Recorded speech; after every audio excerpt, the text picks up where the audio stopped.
మాటికి ముఖ్యంగా డాక్టర్ సలహా లేకుండా ఛాతి మంటను తగ్గించే మందులు వాడుతున్నారా? అయితే మరోసారి ఆలోచించండి. వీటితో కొన్ని దుష్ప్రభావాలు పొంచి ఉంటాయి. మరి మనం తిన్న ఆహారాన్ని జీర్ణాశయంలోని ఆమ్లం విచ్ఛిన్నం చేసి అరగటానికి తోడ్పడుతుంది. ప్రోటీన్ జీర్ణం కావడానికి ప్రోటీన్ ని మరింతగా విచ్ఛిన్నం చేసే పెప్సిన్ అనే ఎంజైమ్ ని ప్రేరేపించడానికి దోహదం చేస్తుంది.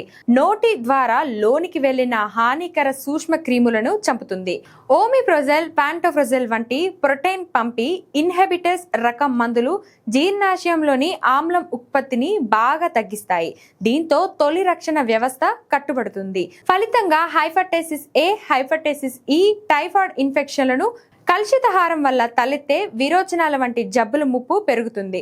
జీర్ణం కాని ఆహారం పేగుల్లో ఎక్కువసేపు నిల్వ ఉండడం వల్ల గ్యాస్ ఉత్పత్తి అయి పొట్ట ఉబ్బరము తెచ్చుతుంది.